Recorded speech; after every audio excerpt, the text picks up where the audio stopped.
Do you remember the Bee Gees? The soundtrack of our youth. But what if I told you that behind the glitter and the disco lights, Barry Gibb was hiding secrets so heartbreaking they would change the way you hear those songs forever? Want to support our channel? Join the Echo Insider. Just hover over the Echo Insider icon, click and watch new videos before anyone else. Barry Gibb's story doesn't begin with flashing lights and fame. It begins with a boy on a small island holding onto a dream so big it almost seemed impossible. Born in 1946 on the Isle of Man, Barry grew up in a family where music wasn't just a pastime, it was survival. Even as a child, his voice stood out, so haunting, so powerful, that neighbors whispered he was destined for something extraordinary. But here's where it gets shocking. Barry wasn't just chasing music, he was running from a kind of obscurity that terrified him. He and his brothers Robin and Maurice weren't rich, weren't privileged, and didn't have a single guarantee that the world would listen. Yet, by the time most kids were worrying about homework, Barry was already plotting how to change music forever. The Bee Gees didn't stumble into fame, they fought for it. From tiny clubs in Australia where nobody cared, to brutal rejection from record labels that told them they weren't good enough, Barry led his brothers like a commander in battle. And then, like a switch being flipped, the world couldn't ignore them anymore. The falsetto voice that critics once mocked became the sound of an entire generation. Stayin' Alive, Night Fever, How Deep Is Your Love? These weren't just songs, they were anthems that took over the world. Suddenly, Barry wasn't just a singer, he was the mastermind behind a cultural revolution. The same kid who grew up with nothing had the power to make the whole world dance. But with every spotlight comes a shadow. And in Barry's case, that shadow was darker than anyone realized. Most people think of Barry Gibb and picture disco balls, Saturday Night Fever, and falsetto high notes. But here's the scandalous truth. Barry was pulling the strings of the music industry in ways almost no one knew. He wasn't just the frontman of the Bee Gees, he was a secret weapon for some of the biggest stars in history. Barry wrote over 1,000 songs, not dozens, not hundreds, 1,000. He could sit down, grab a guitar, and create a hit that would dominate charts across the world. And here's where it gets even crazier. Some of those hits, the ones you probably sang in your car or at a wedding, weren't even released under his name. They were gifts, sometimes even lifelines, for other legends. Barbra Streisand, he gave her one of her most iconic records, Dolly Parton and Kenny Rogers. Their duet, Islands in the Stream, exists because Barry built it from scratch. Diana Ross, Dionne Warwick, even Michael Jackson, yes, that Michael Jackson, trusted Barry's genius. Behind the scenes, he was shaping careers, controlling sounds, and setting trends before anyone else even realized what was happening. And yet, as Barry's songs climbed higher and higher, something else in his life was falling apart. Fame was feeding him power, but it was also taking his brothers slowly, painfully, one by one. And while the world saw Barry as untouchable, the truth was that he was about to face the kind of personal losses that no award, no chart-topping hit, and no amount of money could ever heal. Barry Gibb didn't just survive the chaos of fame, he stared down a lifestyle that destroyed countless stars and somehow came out with something almost unheard of in the music world, a marriage that actually lasted. His first attempt at love was a disaster. At just 19, he rushed into a marriage with Maureen Bates. It collapsed under the weight of touring, rising fame, and the kind of temptations that swallow young rock stars whole. By 1970, it was over. Another pop star divorce. Nothing shocking there. But then, something unexpected happened. On the set of Top of the Pops in London, Barry met Linda Gray, a former Miss Edinburgh. She wasn't just beautiful, she was sharp, grounded, and totally unimpressed by the chaos that came with Barry's fame. For Barry, it was like finding an anchor in the middle of a storm. On his 24th birthday, they tied the knot, And against every odd in the entertainment industry, they never let go. Think about it. While other rock marriages exploded in scandals, addictions, and affairs splashed across tabloids, Barry and Linda quietly built a fortress of loyalty. 5 children, 7 grandchildren, and decades of standing by each other's side. Barry later admitted that Linda saved him. While fame was tearing apart his brothers, Linda gave him balance, stability, and something no award could, a real life outside the spotlight. And that's where the irony cuts deep.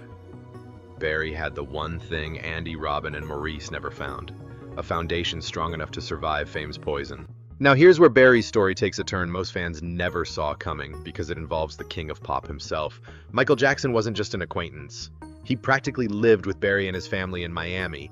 Imagine this, the most famous man on the planet who could rent out entire hotels, choosing instead to crash upstairs at Barry's house. Why? Because Michael craved something he almost never had: normal family life. Barry revealed how surreal it was. Michael would sit in the kitchen, giggling in that high-pitched laugh, glued to the TV while watching fans camp outside his hotel, completely fascinated by the circus he couldn't escape. But under Barry's roof, he could breathe. He wasn't Michael Jackson, the megastar. He was just Michael, a friend. And here's the shocking part. While the world obsessed over Michael's trials, scandals, and rumors, Barry swore they never talked about it. Not once. Their nights were filled with wine, laughter, and music, sometimes so much wine that Michael literally passed out on the floor. These were 2 of the most powerful men in music. Acting like teenagers behind closed doors, Barry admitted he misses him deeply. Because behind all the chaos, Michael had that same fragile side Barry recognized in Andy. Brilliant, iconic, but vulnerable to a world that never gave him room to just exist. And for Barry, watching Michael fade was another painful reminder. Fame doesn't just build legends, it eats them alive.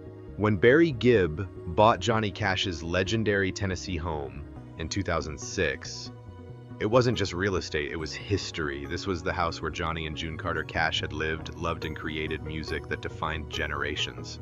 Barry's plan? To restore it, to turn it into a sanctuary where songwriters could come and feel the spirit of 2 of country music's greatest icons. But what happened next was straight out of a nightmare. In 2007, while under renovation, the mansion went up in flames. A raging fire consumed everything. Every wall, every piece of wood, every trace of the Cash legacy. By the time the flames died down, nothing was left but ash and memories. For Barry, it wasn't just losing a house.